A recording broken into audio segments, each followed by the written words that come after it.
All right. So I am so excited to introduce today's keynote speaker. We're lucky enough to meet Pierce a long time ago at an ALA. We think it was almost 10 years ago now when Red Rising came out. I should probably just know, but seems like yesterday, but it was probably 10 years ago. So I'm so excited to introduce Pierce. He's going to be in conversation with Tricia Narwani, the VP and editor-in-chief of Del Rey. Pierce Brown is the #1 New York Times bestselling author of the Red Rising series. Pierce's works have been published in 33 languages and 35 territories, and he lives in Los Angeles, which I will tell you guys, mostly everybody in the panel today is a West Coaster, so go easy on them. They all just maybe woke up. So I have my copy of Lightbringer here, and now we're going to hear about it from Pierce and his wonderful editor, Tricia. Thank you. Thanks, Hey, guys. Pierce. Hey, T. Hey, thanks for joining us today, fresh from your Lightbringer tour. How was the tour? I've finally recovered. My brain was mush a little bit afterwards, but it was a wild tour because it's always funny. You create a book by yourself, and then you go out there and you've got people who are actually reading it, and it's kind of a shocking experience, but that's Pierce, I've heard a few people enjoy your a few books. people, yeah. Fortunately, I had a lot of love this tour. So Pierce, a lot of us are here today because at some point we had a special experience in a library. Do you have a magical memory of a library that you can share with us? Yeah, funny enough, it was the library when I moved around quite a bit when I was younger, following my mom's career 'cause she was in Mhm. local broadcasting. Mhm. And so I was at a new school every couple of years, and the library was always my sanctuary because, as I said before, you can not take your friends with you when you move, but you can take your books. And so each library in any school I went to felt like my refuge. And so I was in the library in I think it was Iowa at the time. We were living in the Quad Cities, and the librarian there gave me Harry Potter because she'd just gotten back from England. I think I was in fourth grade, and Mhm. came back with Harry Potter, the English edition, because it wasn't out in America yet. Mhm. And I remember reading it in that library in rural Iowa, and a pretty magical place that was created there. Yeah, librarians are so often the quest giver and the Oh wise yeah. mentors that Oh yeah. set us on our reading journeys. Yeah, I look at them like it's kind of like Galadriel, right? Yes. You come into their glade, and then they give you a magical item to take along with you on the way. Yes. I mean, it'd be so fun. Think how Not fun it safe to is. go alone. Take Yeah, this. no, right, exactly. Like it's and books can mean so many different things, but it's wild when you're young because when you look at a book, you don't recognize the magic within. Then you open those pages, and it can be a sword to give you either it can be like armor for your journey. It can be a sword for your journey, and it's a lot of different things can be between those pages. Yeah, so you mentioned Harry Potter as being one of those early swords for you. Yeah. What are some other books from your childhood that ignited your love of reading? I mean, I really loved Indian in the Cupboard and Night in the Cupboard. That Mhm. series was great. I also got that when I was like probably fourth grade or so. Mhm. I heard Choose Your Own Adventure. The Choose Your Own Adventure novels for me were amazing. Mhm. And sometimes I'm not gonna lie, I would cheat and I would, peek ahead to page 76 to see if I wanted to turn left or right down the corridor. 'Cause some of those endings are pretty Mhm. capricious. I also really loved the Classics Abridged series. I think that those were great. It allowed me to read Dickens when I was like, 7 years old, Mhm. and Count of Monte Cristo, like a lot of the great stories in Western canon. And so those were fun for me. There was also the Hardy Boys, which I read every single one of, and Nancy Drew.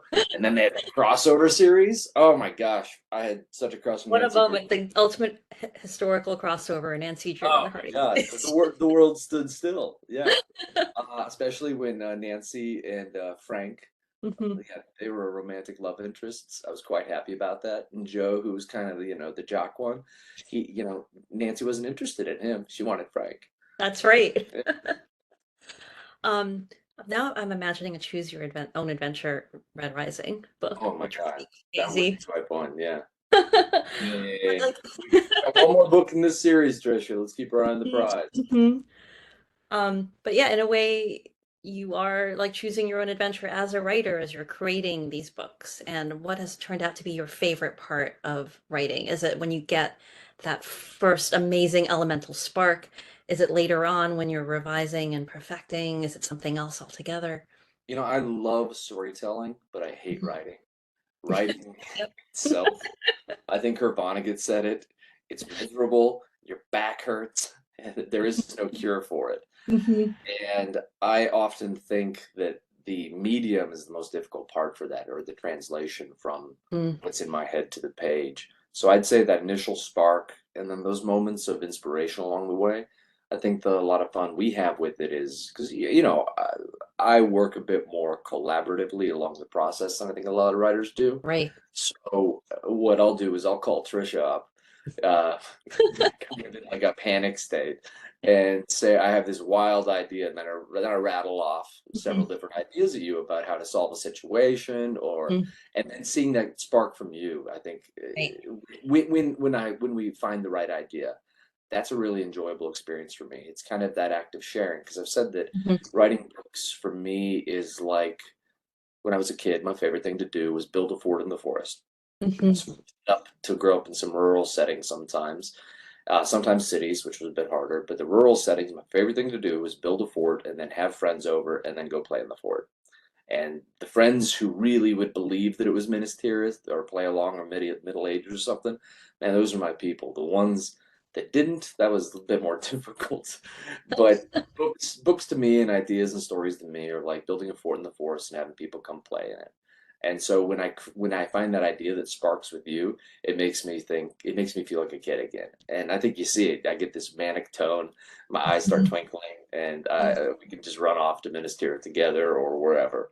And so for me, it's my favorite parts are that initial spark, and then the completion when you figure out, oh my God, I finally translated that spark into something that actually works logically on page. Yeah, well, And I'm those glad parts, to be I'm glad to be that friend in the forest who's uh, yeah, we're playing forced. make believe with you. Yeah, yeah. Um, We but should be yeah, growing you're up right. near each other. I can always tell too when you have an idea that really excites you because you'll rattle off five ideas and I can feel that you're not really into them. You're still searching, and then in the middle of the conversation, it'll hit you like a meteor. Yeah. Oh yeah, yeah. Because a lot of times I'm one of those people that I might not have the idea when we start talking, but somewhere in the middle of me talking, I'll have the idea. I don't know what that is. I think out loud.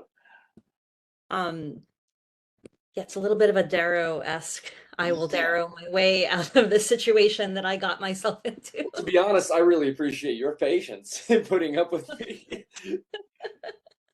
I mean, but that's where the real excitement and the magic comes from. It's from those spontaneous moments. I know you've tried outlining, both very detailed outlines and more high level outlines, and sometimes that doesn't always work for your process. What I find is really difficult is to create in a vacuum. I Mhm. think that with an audience and even an audience of one, it's more, it's easier for me because Mhm. there's something about your feedback, Mhm. even your hms, you know, where I can feel I've not quite hit the Goldilocks spot, as I like to call it. And there's a lot of times I give you a B plus or a B answer, and you're like, Right. and I feel that. And I feel this clown or this court jester need to perform until I get the aha from Right. you. Yeah, and so, And so, I'm like happy like a child. yeah, Like, I like, yes. and so I keep throwing things at you until you're happy like a child. And for Yeah. some reason, that really helps me creatively. And Mhm. when I'm just sitting there with an outline, it's like, you know, sure, this works, but there's no feedback from the page. Yeah, I find another thing is that your characters really feel like they're alive. They feel like real Mm, people. thank you. And sometimes with an outline, it's like you have action figures and you're making them do things. And Darrow does not listen to you. No, he does not listen to And me. he does not listen to you. No, no, and I think the wonderful thing also about a series, the wonderful thing and a difficult thing, Mm, is these characters, the longer and more people to read them, and the longer they're on the page in terms of the books that are out, the more they become held in common trust. mhm, And I think when characters are held in common trust, it's a really great. It adds a lot of gravitas to them, a lot of pathos, right? mhm. But at the same time, they they have minds of their own in a bit different way.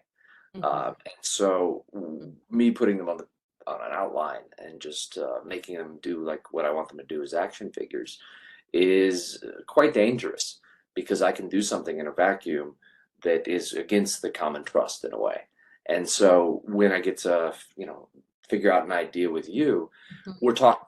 I think that it creates Mhm. more truth to the character. Make sure we're not veering off to a left or right, because then you can challenge me. I'll be like, is that Darrow? Is that Cassius? Right. You know, and I really enjoy that aspect of it. Yeah, I created these characters, but Mm. um, in the same way, I feel like creation is a bit of a godlike term to put on it. Mhm. I think it's more like you just sometimes, especially when characters held in common trust, you really discover a character. Mhm. Because we're borrowing from, when we're creating something, we're borrowing from myriad tropes that have existed long before us and standing on the shoulders of giants, innumerable giants, right? Giants on giants on giants.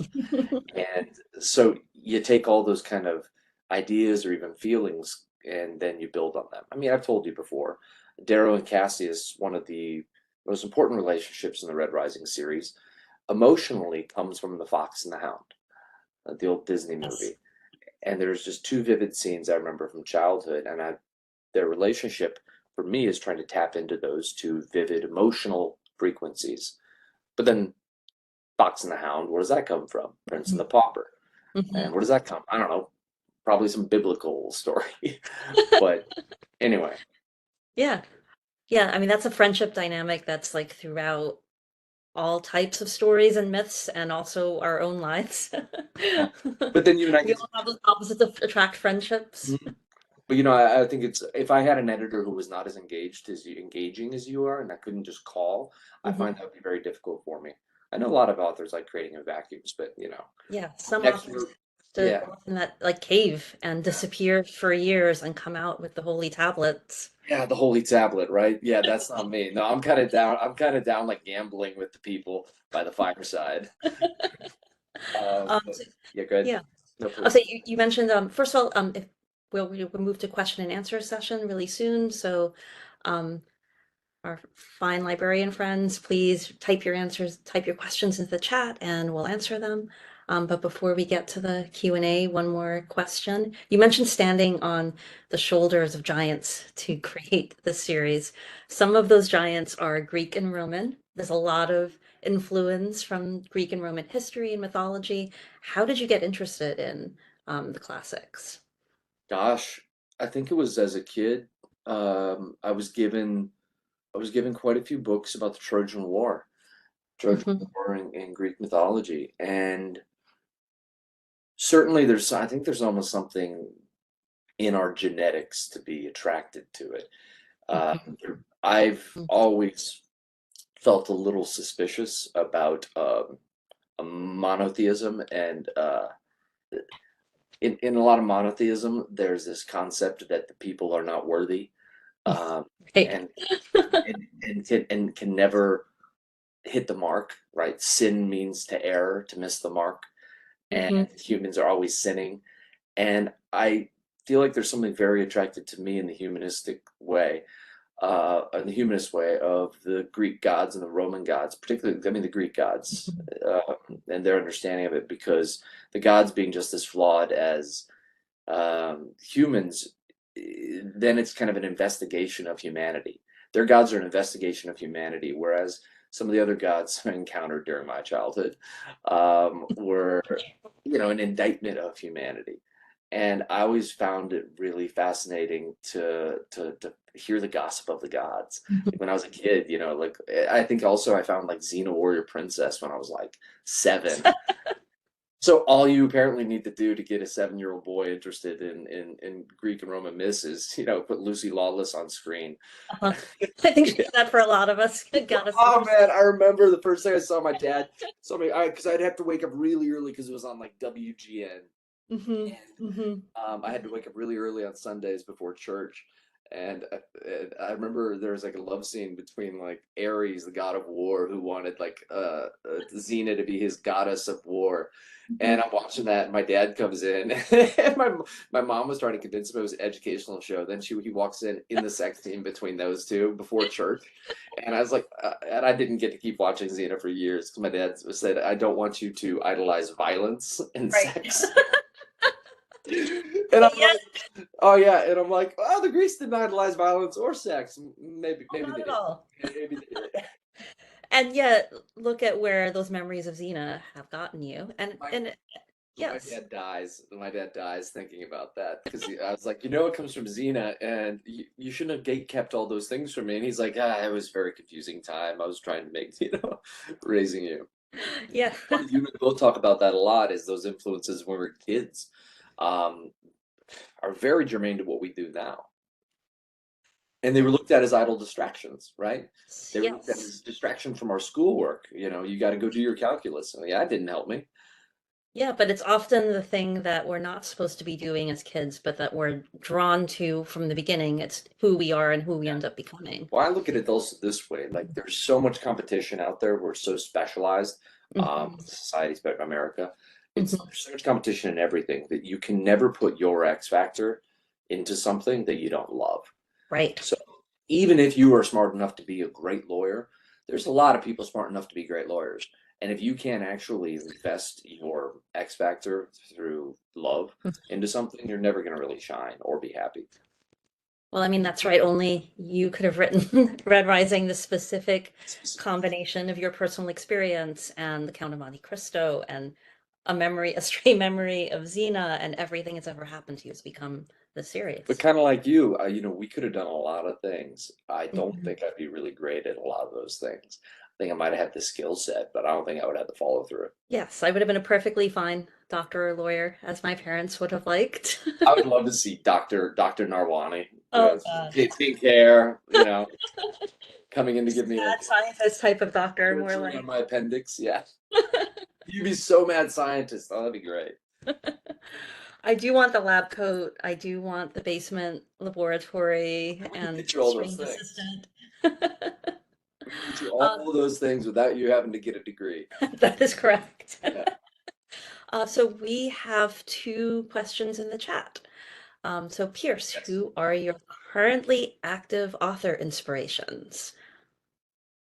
Oh man, I wouldn't say that there's anyone active that I'm really drawing inspiration from currently, except for perhaps Bernard Cornwell. Hmm. Actually, yeah, no, that's wrong, actually. Not inspirations, but I would say touchstones. So Bernard Cornwell, I read this Richard Sharp series, all like 23, 24 of his books, really loved them. His Saxon Saga, I really enjoyed. Um, and then Tom Holland, who's Rubicon, I found to be one of the best books on the Roman or the fall of the Roman Republic into empire. And Hmm. so the funny thing is, it's not really in the fantasy sci-fi space. I feel as though most of my inspirations there are quite dead. Yeah, and I think that there's sometimes I feel really guilty about reading anyone modern because I haven't read all the dead people yet, and it feels like there's it's a problem. Feels like there's so much to read. I did really enjoy This Is How You Lose the Time War. That's the most recent book I read, and I thought that was incredibly well written. And so perhaps on like a page to page level, there's some inspiration there, but I'd say in terms of a story and yarn level and vibe level, Cornwell and Holland, yeah. So next question, how would you describe your work to someone new to your books? Or alternatively, how should we as librarians describe your books when we're recommending them to patrons? Gosh, Tricia, can you answer that one? Oh gosh, Sci-fi rock opera? so close. What's that? Sci-fi rock opera? Sci-fi rock opera is a great way to put it. Um, I'd say like I'm sure there are a lot of people who've just gotten into Dune because of the films. Like this would be a great book for those It's fans. like Dune meets 1984. Hmm. Hmm. It's hard not to give. It's hard when you ask that question, not give like an elevator pitch, and the elevator pitch always sounds like a cheesy Hollywood pitch. Like Dune, Yes. 1984 meets Harry Potter. Right. Uh, but like the PG-13 R version. Um, I I think I think really what's different about Red Rising is it's an intersection of a lot of different things. right. It's science fantasy, but it also draws pretty substantially from history. It's one of the things that I think you and I have a lot of fun with, Tricia, Yes. is how it's the middle of a Venn diagram of a lot of things we like. Right. So science fiction, fantasy, and history and social commentary all find Hmm.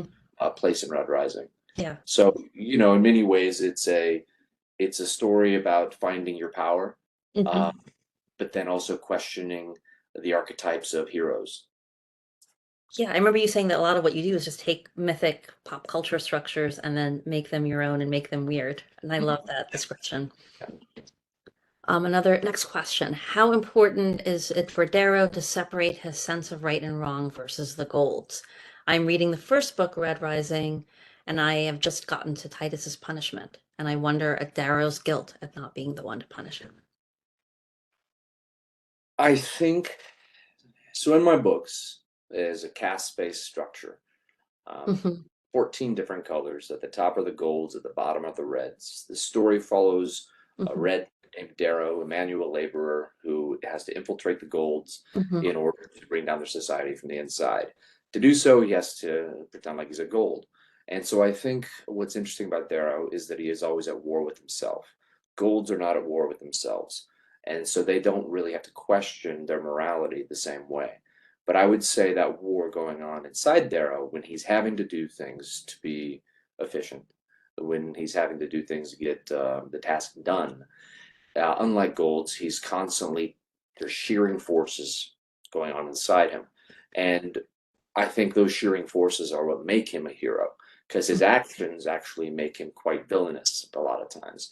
The shearing forces are the point of the story. So your question is incredibly on point because it is the entire point of the story is him questioning the morality of what he's doing. And throughout the entire series, because you'll see Darrow go to extremely dark places, particularly when he starts befriending people that he's supposed to be bringing down. And I think that the story resonates for me because it follows kind of like that question in my own life, and I think in a lot of our lives, of yeah, to get something done, I can do that. I have to compromise what I believe in, or I at least like walk on the edge of darkness. And Hmm. how deep can you walk into darkness without losing yourself? And can you jump headlong into darkness and then come back to yourself? Right. So that's the central question in Red Rising. Okay, last question. Do you prefer reading books or listening to audiobooks? Reading. And would you prefer fans read or listen to your work? I prefer they do whatever form works best for them.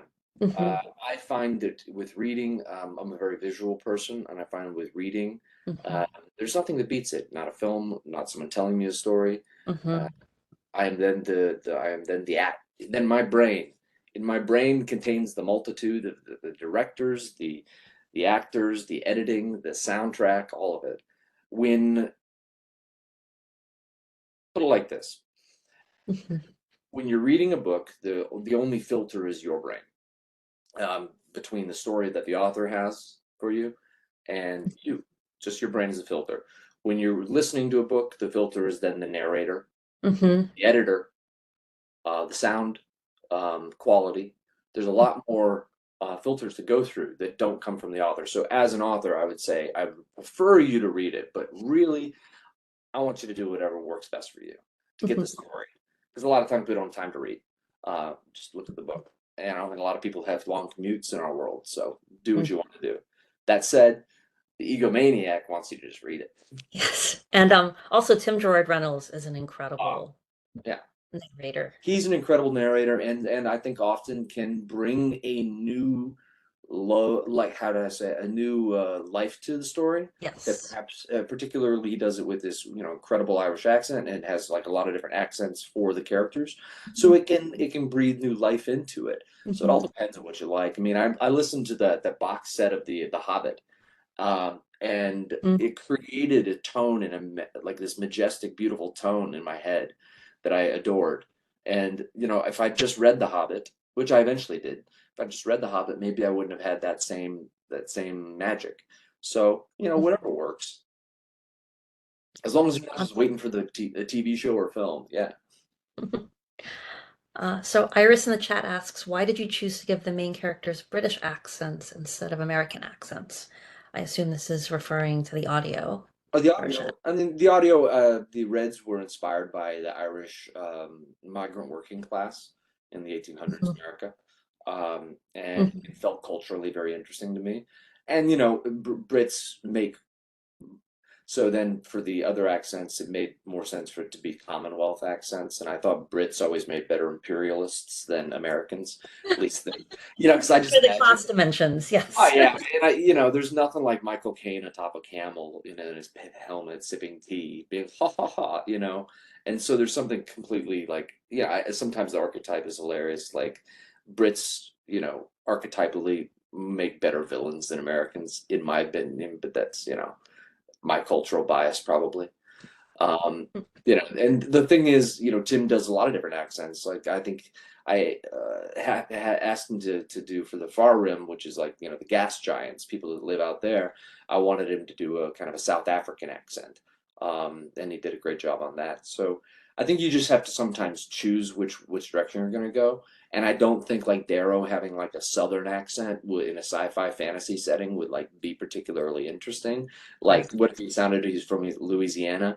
I think Mhm. that might be a little weird. Like, for a long time, the audiobook listeners thought his name was Daryl, not Darrow. So they're like Daryl, but they're like, why does he? Yeah, he's like, why does he have an Irish accent? His name's Daryl. Mhm. Though I do love that version of Red Rising. Like, imagine it was all done with a Southern twang. Now I'm going to imagine an Oh, alternate lived in world. peace, but my enemies brought me war. Red Rising that's in New Orleans and Yeah. Louisiana.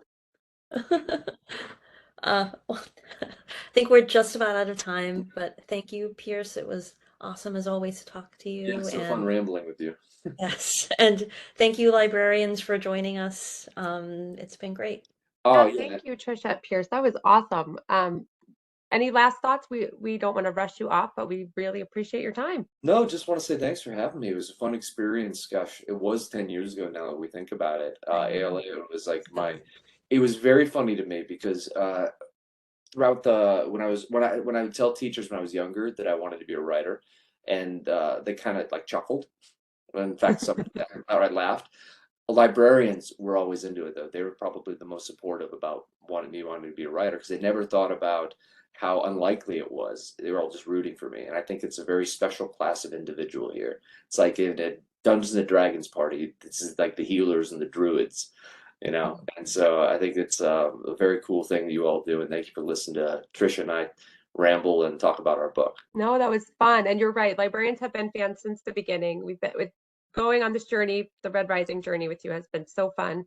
Even though we're all getting older, it's still fun. It's very strange. My face is doing funny things.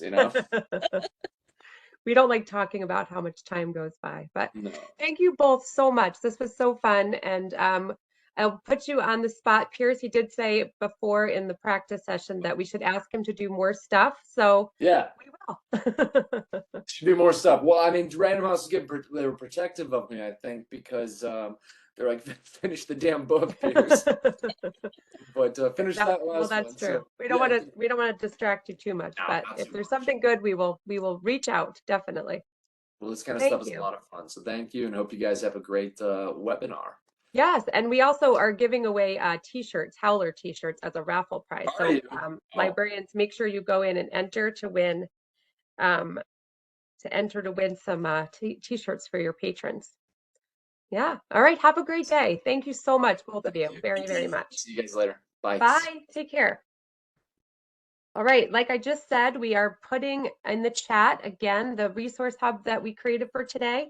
There's a raffle in there where you can win some Howler Red Rising t-shirts for your patrons at the library. And so we hope you will enter that.